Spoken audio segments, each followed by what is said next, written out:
Look, let me say good morning to everybody. And all of us are honored to be here this morning. You know, I got off the spaceship a little bit earlier. But I came directly back to City Hall. And but look, we are, number one, we're just honored and excited to have each one of these astronauts here. And the director, Vanessa Weiss, is also here. Vanessa, come on, stand up so they can see. Give it up to the Vanessa, to the director.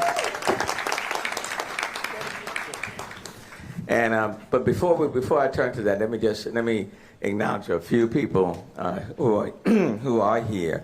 And some of my council members are here. There's 16 members they are my partners. Okay, just like when y'all go up and you rely on one another. Yeah. Let me introduce my crew. Yesterday, when we were at a ribbon cutting for a groundbreaking for Bishop Fiorenza, yesterday they were my deacons. Today, they are my crew. And the Mayor Pro Tem, who's been with us on City Council for 10 years, Dave Martin, who represents the area down there. So thank you, Dave. And then the Vice Mayor Pro Tem is Martha Castek Tatum. Thank you. I don't see other members of City Council, but if you are a director, if you just raise your hand so they can see a director, city departments. So I want to thank all of them. And then all of the beautiful city council, city staff, employees, just raise your hand so they can see you, you know. Without them, nothing happens. So they're all excited to be with you. This is going to be just a fun deal, okay? We are so appreciative of you being here. And so we just elated that you've taken the time. I will tell you just how special you all are because earlier this month they were at the White House. And today they stepped up and they're at City Hall.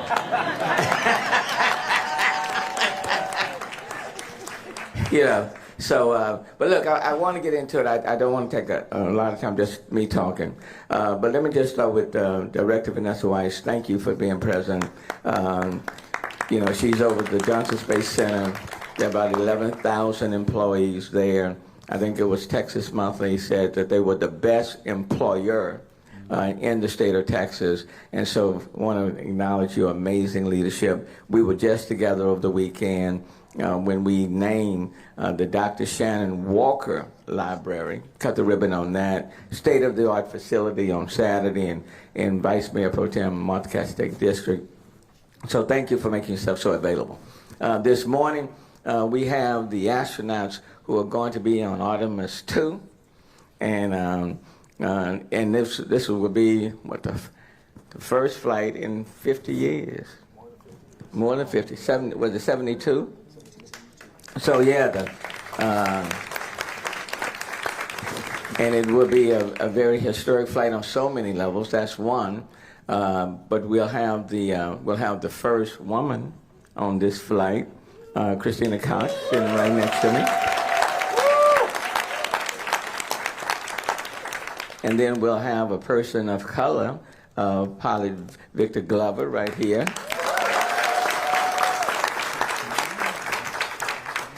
And for the alphas in the room, he's a Sigma, but we won't hold that against him, you know.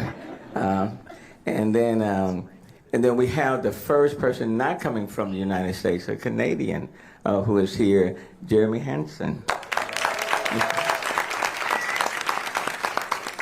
And then, of course, the commander of what's happening here is this guy right here, and that's Commander Weissman. Give it up to him. And together they will make up the team. Very historic. We're all excited. Unfortunately, I had to decline. So I'm not going to be able to make this one, but on Artemis 3, I look forward to going to to Mars. I don't want to go to the moon. But let me just start off by Commander. Let me just start with you. What makes this mission so exciting? Why is it exciting to you, and what does it mean? I wanted to start with a joke, so maybe I'll get to the joke. But to answer your immediate question, that brings up so much emotion. Why is this exciting on a personal level? For me, I have to be completely honest. I get to fly with Victor, Christina, and Jeremy. These are three of the most professional humans, funny, team-caring people, and the amount that they want to give back to the community to motivate everybody, it brings me up a level every day when we get to work. I'll take a minute and a second to talk through the mission, but I do have to start because Mayor said we stepped up our game by coming to City Hall today. And I just want you all to know that neither of my kids were born in Texas. But they got here when they were 1 and 3. And now they're 15 and 17. And when we went to the White House last week, we drive into D.C. and I tell my kids, I'm like, oh, there's a Washington Monument. What was the first thing my Texas-educated 17-year-old daughter said? You know the San Jacinto Monument is 15 feet taller than the Washington Monument. The first thing she said. And then I also, because he won't say it, I will highlight that Jeremy Hansen has a Canadian flag on his left shoulder, but that man lives right down the street from all of us in Friendswood, Texas. So he is a Texan true and is way better line dancer than I will ever want to be. I may have made that up. Turn the music on. The mayor said we wanted to have fun. Let me just touch real quick on the mission, and then I'm going to hand it down the line because we want to hear from everybody. We are going to launch out of the Kennedy Space Center on the Orion spacecraft powered by the Space Launch System. Parts of this spacecraft are built in all 50 states and around the world. It really is an international mission. It's great to have our JSC Center Director, Vanessa Weiss, who has just been a great friend and a huge advocate for everything we are doing.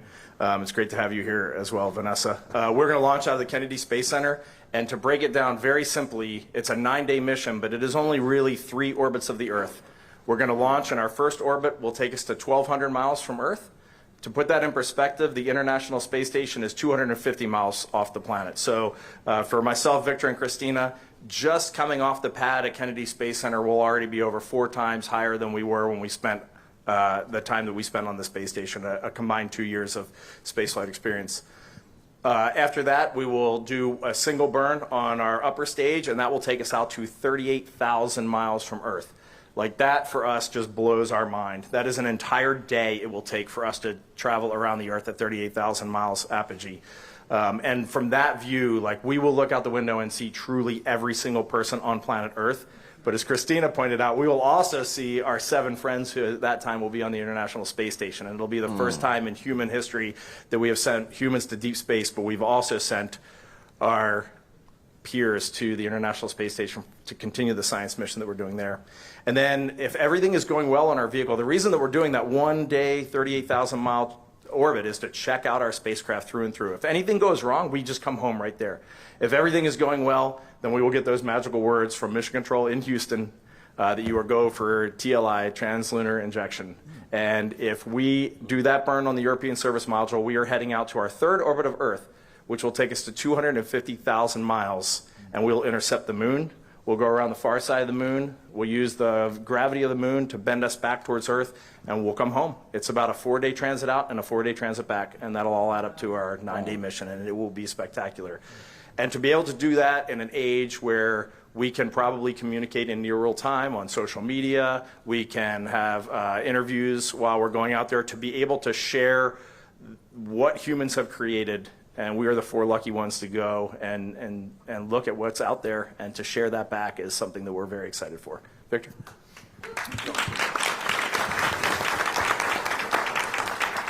Well said, Reed. Well said. First thing I want to say is thank you, Mayor, for the invitation. Thank you for having us, and thank you for your leadership and support. Thank you, Vanessa. Thank you to all of the staff for your great support. There's no place like Space City. And my name is Victor Glover. I had the privilege of flying to the International Space Station in November of 2020 as a part of Crew 1 and Expeditions 64 and 65 on the International Space Station. And I'm just going to be brief so we can get into the Q&A, but we landed on May 2nd of 2021, so 168 days in space. And, you know, my crewmates laugh when I say my favorite part or what I'm looking forward to is splashdown. And it's the truth, because our job is really to enable the next mission, Artemis 3 and 4, for the long view of this program, to make sure that this vehicle is safe for humans. But splashdown means everything else went successfully. But the part of the mission that was the most meaningful was when we stepped off the airplane right here in Houston at Ellington Field, because my family and friends were waiting out there for us. And so there's no place like home. And you all are a part of that. So thank you very much for that. And we look forward to making you proud and trying to do that same thing again. Thanks, Victor. Christine, and I can appreciate the splashdown. That's the part that I love too when I came down. This morning. Christina. Yes, thank you so much, and good morning, everyone. It is absolutely phenomenal to be here with all of you. People standing, people that stop their jobs and everything they're doing to be here. I know how hard you work because I listen to the radio news every single day, and I'm always hearing about the amazing accomplishments of the people in this room. So thank you so much for your enthusiasm. We are just as excited as you are about this mission, and it is phenomenal to be with you. I have to say, as someone, I grew up in North Carolina, I never thought Houston would be my home, but wow, am I ever glad that it is. I love this city. You all make it what it is, and it is phenomenal to call Houston, we have a problem, Houston, our home. So thank you for that. Thanks, Christina. And the one thing I wanted to add is oftentimes I get the question, what was the most surprising thing you saw from space? I had the privilege of also living and working on the International Space Station for most of 2019. And my answer is how amazing it is, surprisingly, to look at your home on Earth. And this Texas coastline, when it comes into the view as you're flying over and you suddenly realize that you're looking down at Houston, you can see the beltways, you can see the bay, and it comes into focus, that will take your breath away. So thank you for making our home such a special place to live in, but also to look down on from space. Thanks, Christina. Jeremy, what makes it so special for you, this flight? Yeah, thank you, Mayor. Good morning, everyone. You know, Reed said it. I've lived down here 14 years. Reed and I were in the same class, 2009. I moved my family down here, raised my kids here.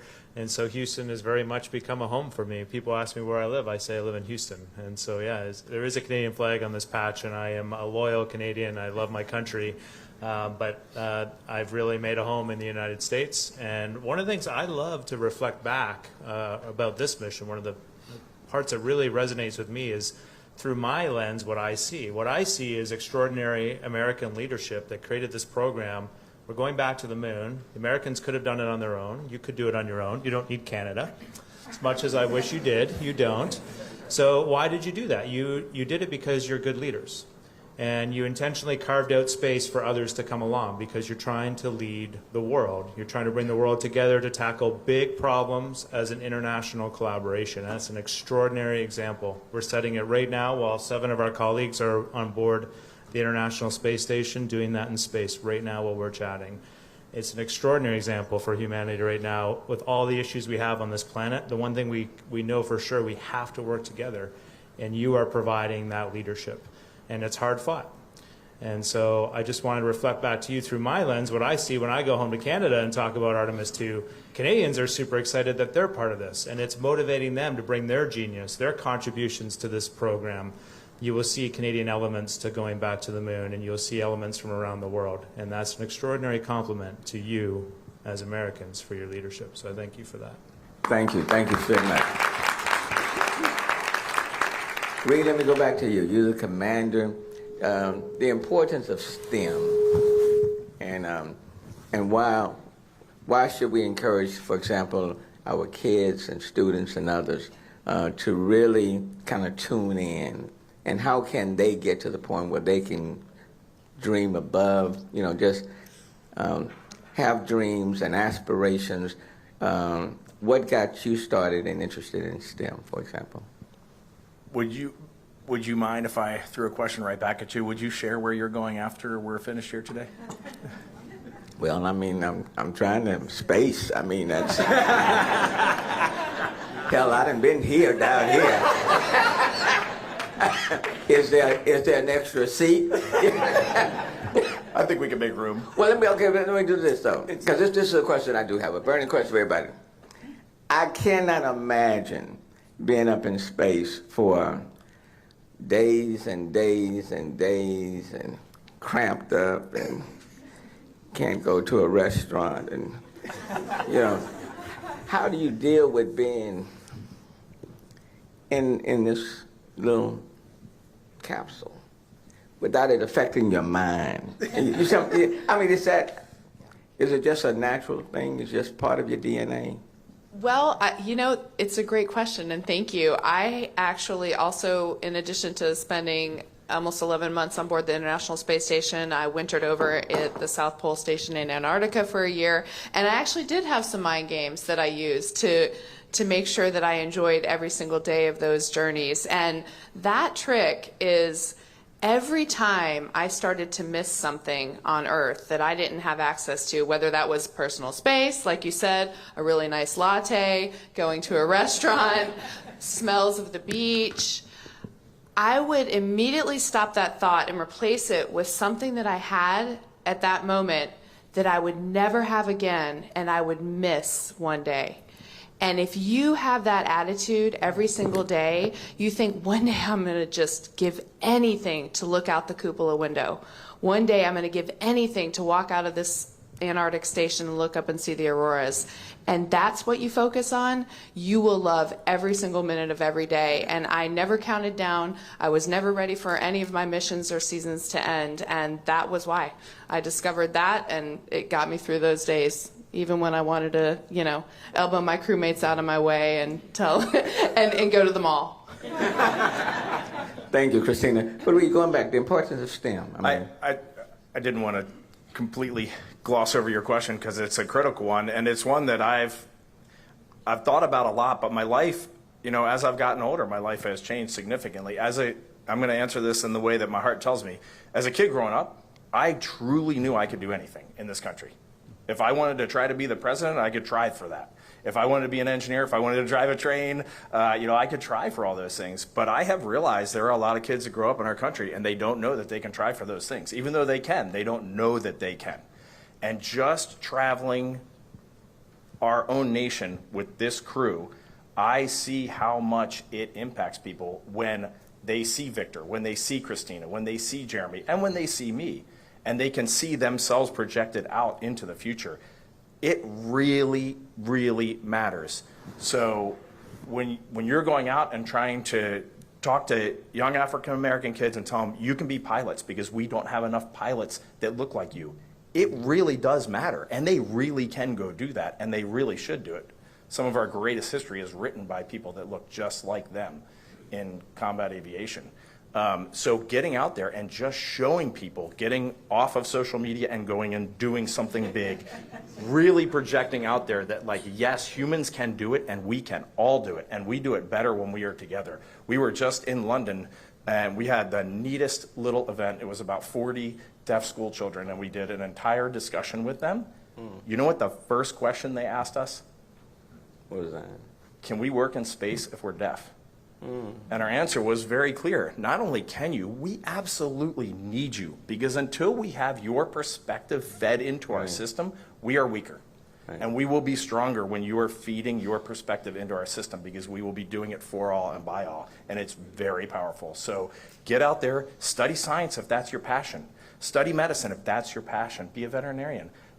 If you really love groceries, go be a grocery supply chain person. Right. We need all of these people to make our civilization work and be efficient. And one of my greatest joys in life is going to a restaurant in downtown on that special night and having someone create food for me that is art, and it's delicious and it's fulfilling, and I get conversation with my family. Think how critical just working in a restaurant is for the joy of other humans. We miss that art of life sometimes, and that is really precious. Thanks, Reed. And Victor, let me turn to you, because African American on this trip, person of color, that's historic in and of itself. For many people like myself, when I went up and they asked me to rappel off this cliff as a part of the American Leadership Forum, I said, y'all lost your damn minds. We're gonna rappel off this. They said, yeah. So a lot of kids of color, when you're talking about leaving the ground, going up into the air, hesitant, but what does it mean to you, personally, being a part of the program, being a part of Artemis 2? What does it mean to you, and what would you say to other kids of color who are out there? Well, Reed started it. What you said was fantastic. I love what you captured, and I think young folks need to know that they can, but they also need to be exposed to it. We get to do a lot of outreach, and we get this very thin but not very deep opportunity. And so for those of you who are in education or parents, we need to put our kids in the environments for them to succeed and support them, which means giving them a chance to trip and fall, but also to pick themselves up and dust themselves off and try again. But first of all, I want to address something you brought up. I took my kids to the Stratosphere in Las Vegas to ride those rides up 1,000 feet up, and I didn't know I couldn't either. And I fly for a living. I've been flying since July 6, 2000, first time I strapped on an airplane. And listen, I don't like being up high without an airplane around me. So if you're afraid in that environment, it's because you're sane, you're rational, right? Your body's like, I want to continue living. We should not be near that edge.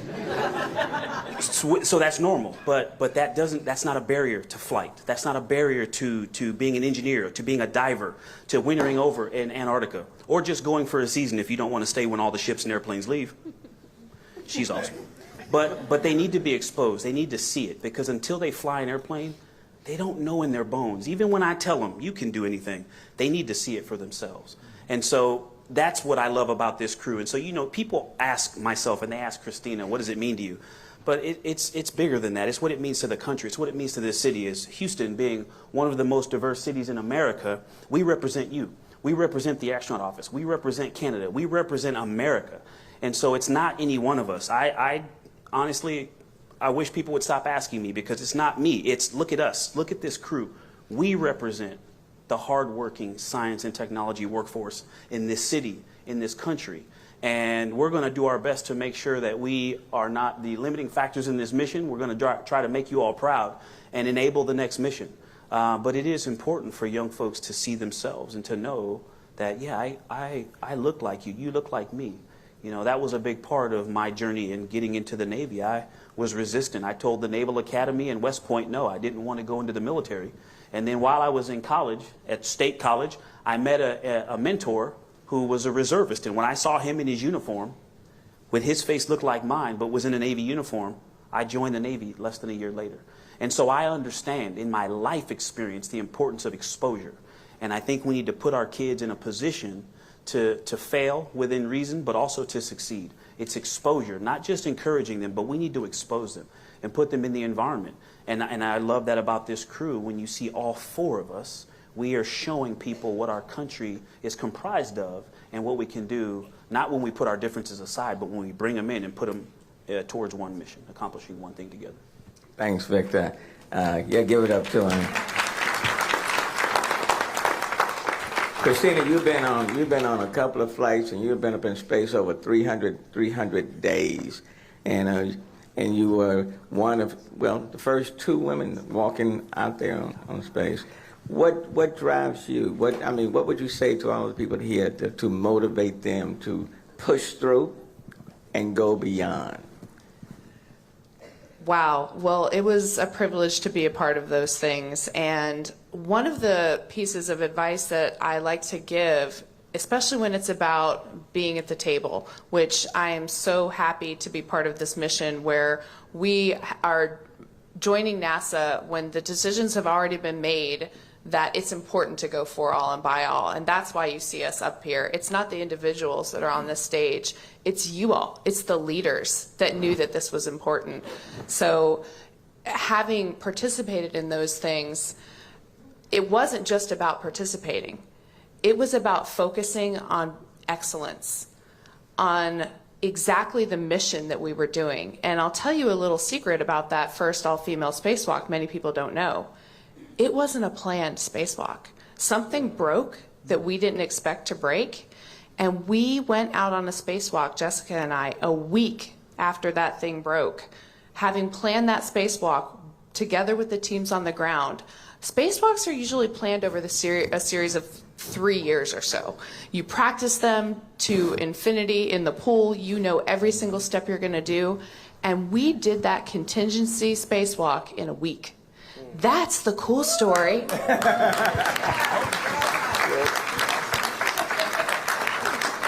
And so when you're thinking about being at the table, it's all about being excellent. You know, Neil Armstrong was nothing without Katherine Johnson.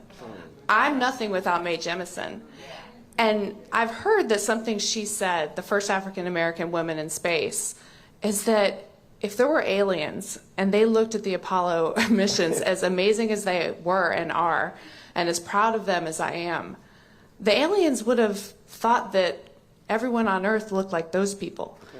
And I'm happy that the aliens we're going to see, they're going to know every single person that we represent. Now, you know, now, you know, that'll preach. I like that. Okay. I can run with that one. Thank you. Run with it. You're on the crew. Thank you. Jeremy, Canada, a part of this amazing team. From an international perspective, what's the significance of that? I've been a part of this amazing team right here. Well, we should have just ended this whole thing on the last one. However, you know, going back to my previous comment, I mean, that really is it. You know, we're eclipsing 8 billion people on the planet. And I'm not satisfied with how things are going across the world. I doubt any of you truly are. If you lift your head up even for a moment and read a few news stories, we're not doing okay. We can do a lot better. And humans are built to collaborate. That's why we succeeded on this planet. That is how you survive here. You build communities, you support one another.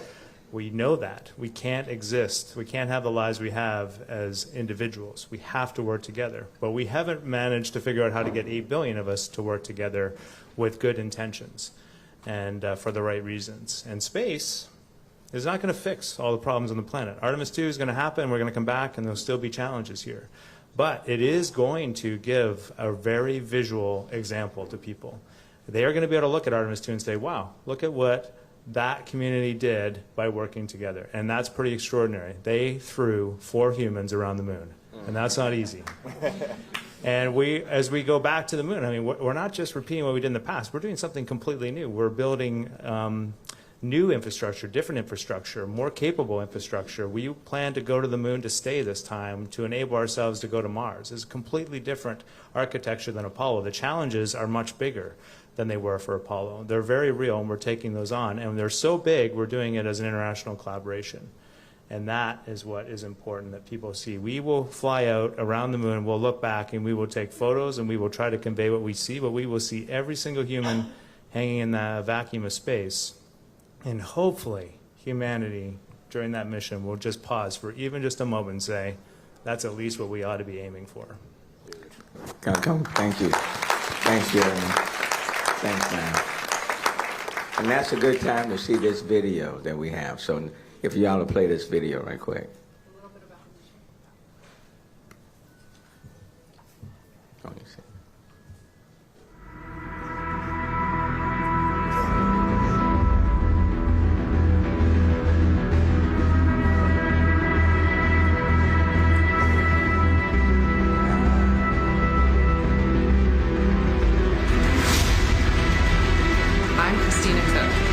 Specialist. I'm Jeremy Hansen. I'm a mission specialist. I'm Victor Glover. I'm the pilot. I'm Reed Wiseman. I'm the commander for the Artemis 2 mission to the moon. To the moon. To the moon. To the moon.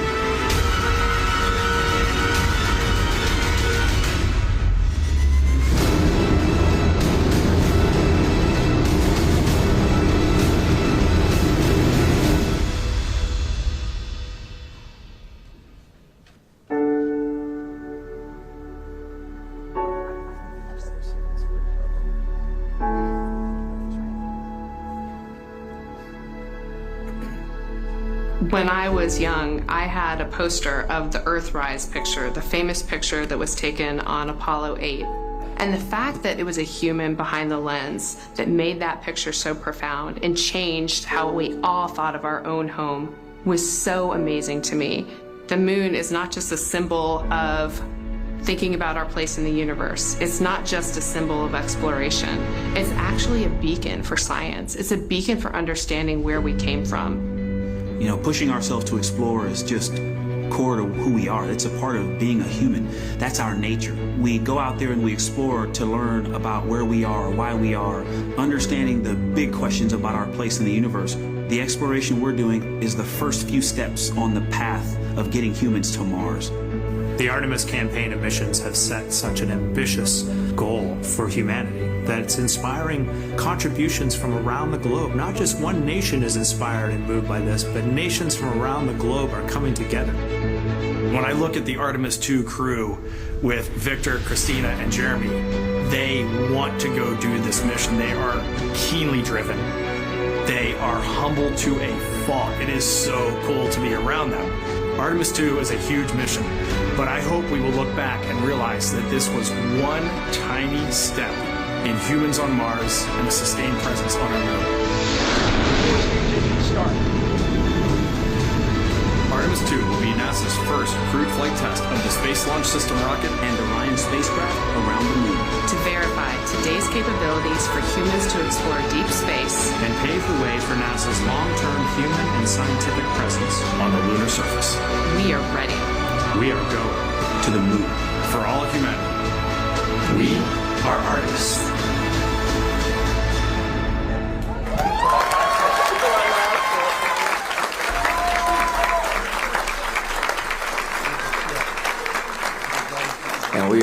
And we are so very proud of you. Before we turn and take it, Hit subscribe. Jeremy, that was to get you ready for the line dance, okay? So just don't get too relaxed now. It's the floor, But before we turn to have a few media questions, Director Weiss, you want to come and just say hello? on the spot. I know I'm putting you on the spot.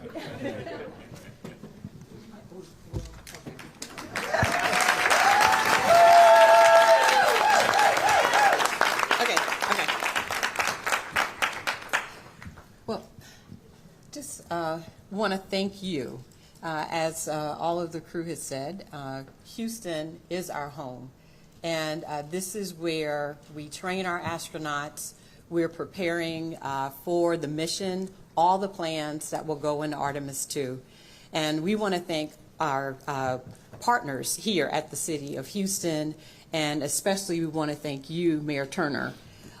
We do have, and it's on the way, so that's why I was trying to get you to slow down just a little bit, but I have a little something for you that we're going to give you. Oh, we can wait. Okay. Because I do want to share that the mayor has been a tremendous partner from even before you were mayor, coming and visiting, participating with events at the Johnson Space Center. He came and encouraged our African American Employee Resource Group. His flight jacket is from Apollo 11. We have celebrated the 50th anniversary of that mission. You celebrated with us the 60th anniversary of JFK's speech at Rice Stadium. He's always been there to partner with us and let us know that anything we've ever asked for and needed. And I want to just say thank you for that. And then I also want to share on behalf of all of us at the Johnson Space Center how proud we are of our Artemis II crew. I'm sitting there, Dave asked me, have you seen that video? I said, no, not that version. Because they have been training, they have been traveling, they've been doing so much to get ready for this mission. And I just want to say, give it up for each and every one of them.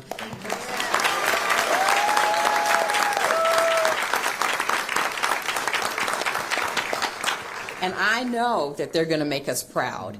When they say, we're going to do our best to make you proud, you're making us proud every single day.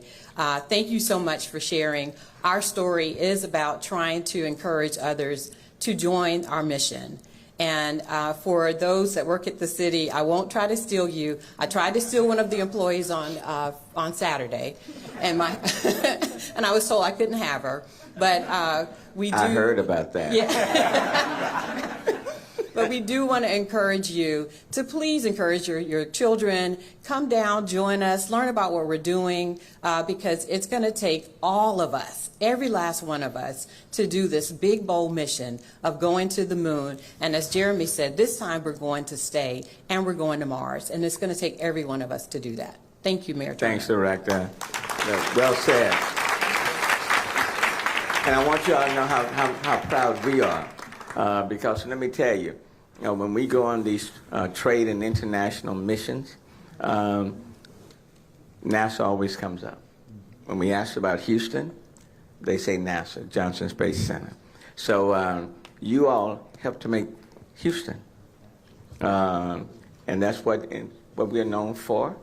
So we are incredibly proud, incredibly proud. When you all go up, Houston goes up.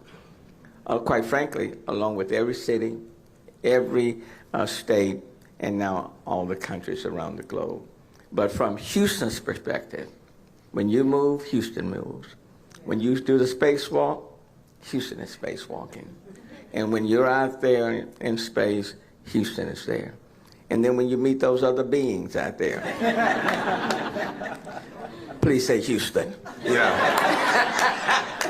So, incredibly proud. Now to the media. The questions. Any questions from the media? Any questions? Yes, ma'am. Hi, good morning. This is for all the astronauts. What's an absolute essential item that you'll be taking on this mission? So I'm sure it varies for each and every one of you, but that absolute must-have item, whether it's something that's very personal or essential. Besides Houston. Well, I'll answer completely honestly. I'm 48 years old, and reading glasses will be 100% essential on that mission for me. Like these right here. Christina. Yes. No, in seriousness, my Bible. And, you know, we have a lot of weight and volume restrictions, and so I'm not sure if I'll be able to bring an actual book, but at a minimum, a digital copy, but my Bible. All right. My mama would be, I say, oh, he's a good one. Christina. For me, something that was really meaningful during my time in space was when I would get something handmade or handwritten from someone on the ground, just because knowing that their hands were on that same thing and that it made its way to me. So I hope I'm going to ask some of my family and loved ones to write letters and that I can open when I'm out there. Jeremy? And I know we'll all do this, but you know, one of the things that's really important is just recognizing the family that supports us each and every day. And so I'm going to fly just a very tiny memento for my wife and my 3 children, because you know, I just couldn't do this without their support. And you know, we say that a lot, but you know, just like as an example, like I really couldn't do it without my 3 kids being strong, independent, tackling their own challenges. I mean, we help each other as a family. Like it's more than just a token saying. Like I really couldn't do it without them leaning in and carrying themselves the way they do. And so I just have to acknowledge that somehow. Good deal. Another question. Oh. Was being astronaut your dream job? Oh. Christina's got it. Christina? Well, we all have great answers to this one. I could probably tell their stories too. But for me, yes, it was my dream job since the time I was even younger than you are right now. I wanted to be an astronaut, and I just never grew out of it. I was really lucky that the people around me encouraged me to do it. I have to tell you one other thing. Yesterday I was given a gift. So, and I'll tell you the background of that story. So when I was around your age, I saw an image of a human standing on the moon, and it was Neil Armstrong or Buzz Aldrin, I'm not sure. But it was in Encyclopedia A. And encyclopedias were books we had before the internet. So when you couldn't just look on a phone or a computer for an answer, you had to look in a book. And I came across the fact that humans went to the moon. I was about your age when I figured that out. And it happened before I was born, but I was like, what? Humans went to the moon and came back? And I went back to that encyclopedia over and over and over again and looked at that page. And yesterday, Christina gifted me an Encyclopedia A.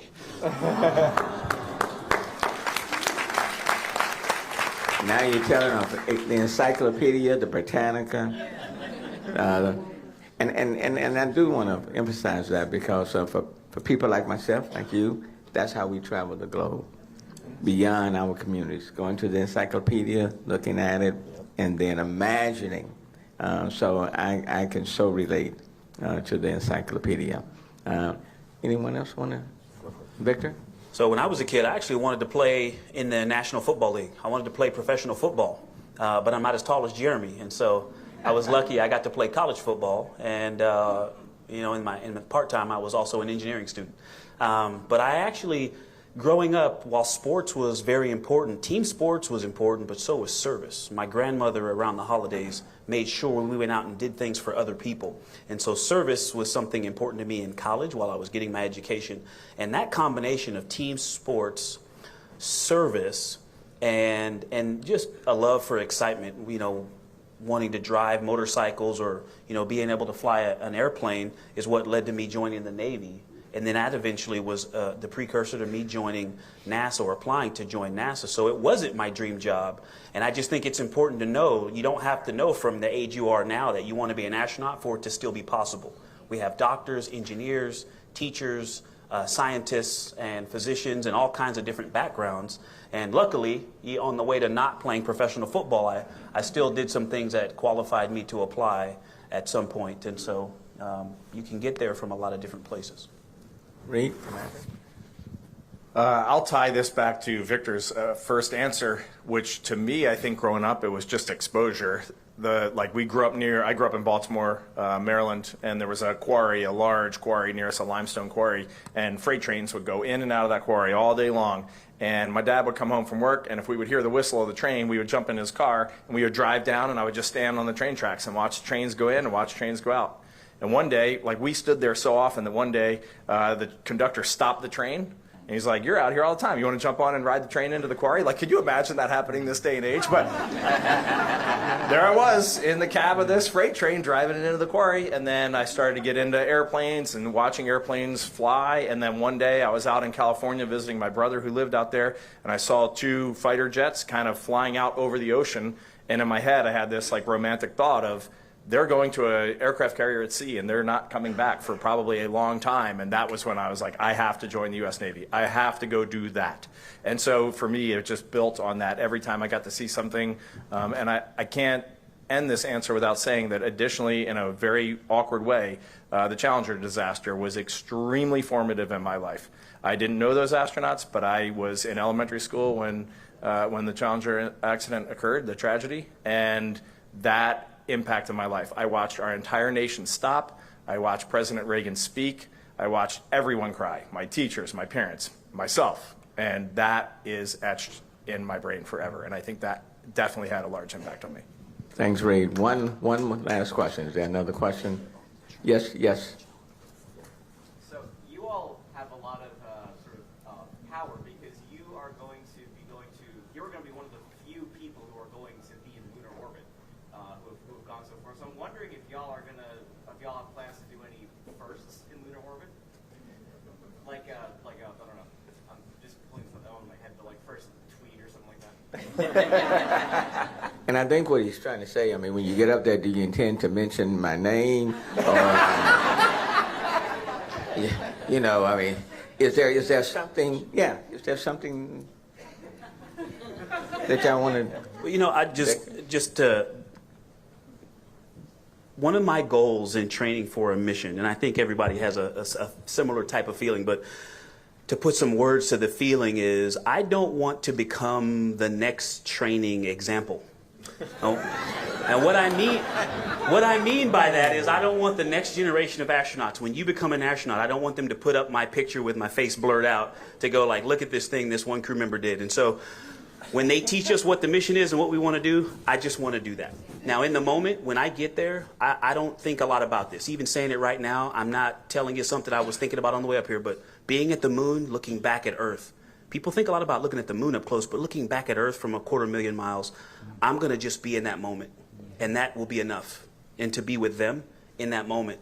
Now, once we get there, you've heard this crew. Listen, There may be some firsts, but I'm not planning to do anything. I just want to get the mission done and make it to splashdown. But we're going to just spend some time in that moment, and we'll see what happens. Can I add one?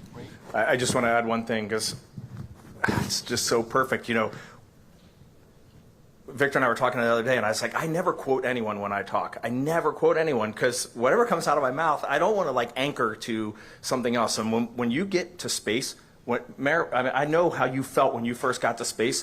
When those engines cut off and you look down at Earth, you have looked at 1 million pictures of Earth, and nothing compares to what you're seeing with your own eyes in your brain. And so when we go around the moon, we are going to say something. Hopefully it'll be prolific. But I don't want to go in with my brain anchored somewhere where it is now. I want to see what we are looking at as humans, the raw emotion. I want to see how each of them view the moon, what their expressions are. And if we can capture that raw moment, we will have done exactly what we were sent to do. Anyone? Okay, then let me just let me do this. What an incredible moment for all of us here at City Hall and in Houston as a whole. And this is special. And we want each of you to know how special you all are, individually, but even greater collectively. And the personal dynamics and your presence, I mean, it's a powerful picture, okay? Because it says to all of us, we can. And down the stretch, you know, I think one question is, you know, everyone can participate in the program and be a part of the program. And because of that, I want to give you all something from all of us. And so this is Jessica, who is a part of the Mayor's Trade and International Affairs. And look, we are the home of the largest rodeo in the world. Yeah, Houston Livestock Show and Rodeo. And I know it's the spaceship, but you know, you have to get on a horse every now and then. So let me present this belt buckle to each one of you on behalf of the city. So Jeremy, let me go down there. Thank you. Christina, Victor, and Commander Reed. And Director Weiss, if you will come.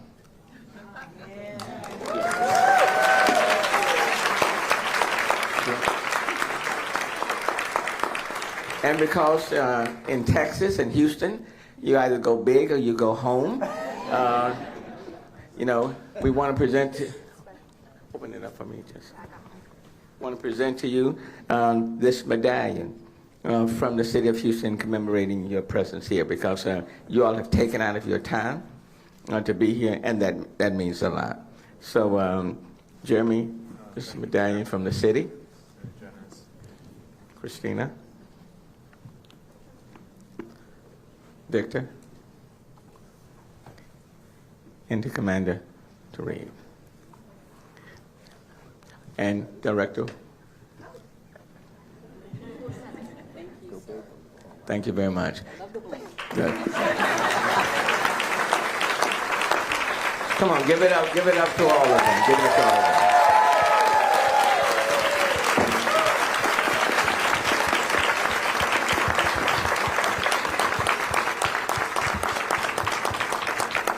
Look, I am so #Houston proud. I really am. What an amazing time in which to live, and your presence and what you're doing makes us all very optimistic.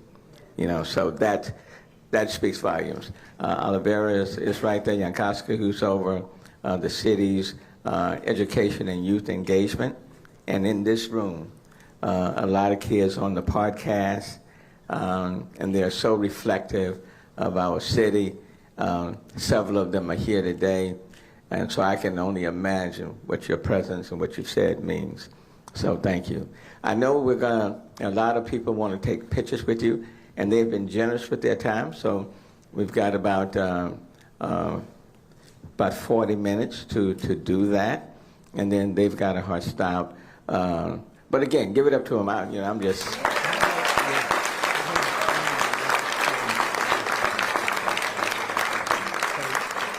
All right, so Mary, how are we going to do this? How are we taking these pictures? Okay, we were going to leave, do you want to get pictures now? We can do that, but we were going to leave a little bit of time there if some members of the audience had questions, and the media could leave in about 10 minutes, and then after that, we'll start with photos from the audience, but we want the media to exit before that. So if there are additional questions from the audience, this is the time to ask them now. And then in about 10 minutes, we'll start moving to photos. Okay, then why don't we do this just about 10 minutes, and try not to ask me any questions. I'm not, but but where is the line dance music though? I mean, Jerry. All right, Marta, what question do you have? My question's about the zero gravity indicator. I saw the Snoopy from Artemis 1, and my question is, do you guys get to pick what goes on Artemis 2? Or can we, have a poll? That's a great question, and the person standing to your right can very effectively answer that, Courtney Beasley. The weightless indicator is a very neat thing, and I want the kids just to think about this for a second, but in a spacecraft with all these amazing displays, and you have Mission Control Houston taking care of you, and there's just so much information coming your way. Shockingly, long ago, cosmonauts started this in Russia, but we've adopted it as well. A stuffed animal hanging from a string will tell you almost everything you need to know about how your spacecraft is performing from the pad until orbit. You can see the yaw of the spacecraft based on the way the stuffed animal is. You can see if your engines are working based on the way the stuffed animal is pulling on the string. If the engines aren't working, it's looser on the string. And then when you get to orbit, the stuffed animal is just floating there. So you know that you are in Earth orbit. It's just free and floating. And so we call it the weightless indicator because you can see in the video when you get to space, it starts to float and it's no longer taut on its string. It's just an amazing instrument in a spacecraft. I love it. My first mission, I took a draft. But on this mission, we really thought it would be fun to kind of ask the world. And so I don't know if it's out yet, Courtney, or not, but there is definitely a release coming. It is now. There should be a release coming, and we're looking for people to make recommendations on what the weightless indicator will be. So look for that, and Courtney will make sure the mayor's office gets that information when it comes available. No. Do you have a question from some of the kids over here? In fact, that fellow right there got his hand up. All right, and then we'll come on. Yeah, Do you think aliens are real? Do you think aliens are real? We launched this really amazing telescope called the James Webb Space Telescope, and it's been giving us these amazing images. And one of the things it's done is it's shown us more of what we call the observable universe, and it's gigantic. It is big, many, many billions of light years across. That's a lot. And so statistically, you would just think there's got to be something else out there. But with all of these sophisticated instruments like that one and like Kepler that is specifically looking at stars to watch planets go by and determine how far they are, if they're in what we call the Goldilocks region, meaning it could support life, we haven't found any yet. Not that we didn't bring there. The only life we know of is right here on this planet. And so what I think that means is, well, we will keep looking, but we need to really protect this rock that we live on called Earth, because this one is special. And all of you all, we are also special. In that gigantic universe, this is the only place that we found it so far. Yes, sir. Are any of you scouts? Are any of you scouts? When I was little, I was a brownie, which is the precursor to being a Girl Scout. So yes, and I will tell you, I also love camping outdoors and being prepared. And I was a Cub Scout. Yeah, just 1 year, but I was a Cub Scout.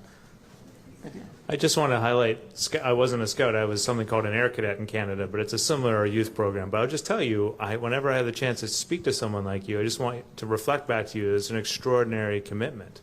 Because when you invest in yourself with a program like Scouts or something else, you are like creating your future, you're creating opportunities for yourself, and you are contributing to our world. So I bet you it's hard sometimes, right? Challenging. It's not always easy. Yeah, and so when something's hard, you are definitely putting work in to make the world a better place. So thank you for that. It's a good question. All right. Question?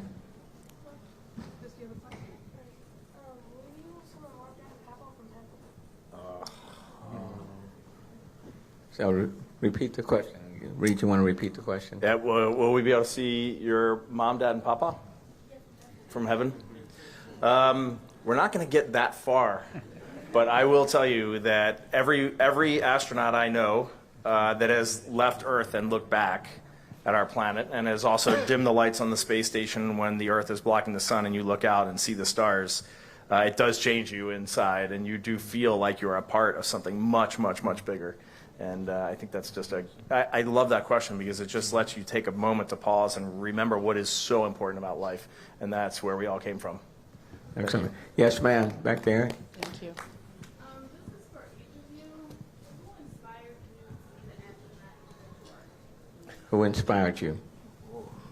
Want to start with Jeremy? You want to start here? Sure. When I look back, I can't pick one. I really can't. Like I look at how I move through life, and the big thing I always come back to is I did set a goal. It doesn't have to be a career goal, but I did set a goal. I did tell other people what I was pursuing. And now that I look at it, when I look back, I realize because other people knew where I was aiming, they were constantly guiding me. Like it was my parents, it was teachers. I can visualize a few different teachers who really went out of their way to make my experience. So like to leverage that interest I had and to push me to do things I wouldn't have naturally done otherwise that were really important. I talked about that Air Cadet program, which is sort of like Scouts in Canada. I mean, that changed the trajectory of my life. And so all of those things prepared me to join the Air Force, prepared me to be where I am today. So it's a long list. Christina? The list for me is also long. My grandmother was a really hard worker. She inspired me. But in college, I started to really look up to people that were brave and people that fought for what they believed in. And as I mentioned, I grew up in North Carolina, which is a place where a lot of the really important civil rights movement actions happened. And students that were brave enough to do the things that they did to fight for rights was absolutely inspiring to me. And in particular, one woman, Ella Baker, an incredible leader in the civil rights movement, was brave enough not only to fight for the civil rights of African Americans, but also for women's rights amid that movement. And that was a really brave and scary thing to do. And I used to go to Shaw University to conferences to learn about the things that they did. And every time I was faced with something that scared me, I used to think about how brave those people must have been, and it's really inspired me. So I'm not really sure how to answer it. A lot of different ways, and I'm not the astronaut I don't know, I am a man, and the man that I have become is due to lots of people and lots of influences, as everybody's saying. In mathematics, to add up the area under a curve, you do something called integration. You add up all of these really small, simple rectangles. And so to name a few of those, Robin Niketa, Gerald Robinson, Dan Walsh, Al Bean, an astronaut in that group, Pat Forrester, the first supervisor I had when I became an astronaut, my classmates. I have been blessed to not only have mentors like some of these folks I've mentioned, I've always had peers. Maybe one of the most unique things, I've had peers that I could look up to. Christina and I are classmates. We became astronauts together. But the other 6 people that are a part of that class are all people who stretched me and pushed me to be better. And so, but again, the astronaut I am is just a slice of the man that I am. And so my wife, Deanna, who I've known since I was 20 years old, my kids have had an impact on this end product here, this work in progress. And more than any, the 2 that have been, my ride or die since I was literally born, my mom and dad, I owe them more than I have time to give them credit for. I find this fascinating that we can't put our finger on one person, and I don't think any of us can. I think that's pretty magical, actually. And I think there's just a hunger for self-improvement that is very present, and I love that. If I was going to identify a singular person, I would have to say my brother, who is 5 years older than me. That guy just drove me to try to achieve as he was achieving, and that comes from our parents. I think that is very special. In 2009, when I was going into the interview room to try my first shot at being an astronaut, I was terrified and I was rubbing a hole in the carpet, walking back and forth, waiting for that door to open. And I got a text from my brother, and all he said was, be yourself, because that's genuine. And if they don't want you, it's not meant to be.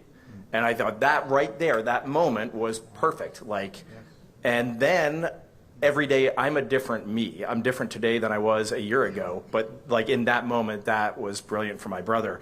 But it's going to be cliche, but right now, the people that are most profoundly impacting me are Victor, Christina, and Jeremy as I work with them. And I watch them be a wife and a husband and you know, a father, and I watch them be a friend and a coworker. And we are taking more away from each other than we realize in any given day. And it's a gift to be a part of that. That's good. I love that.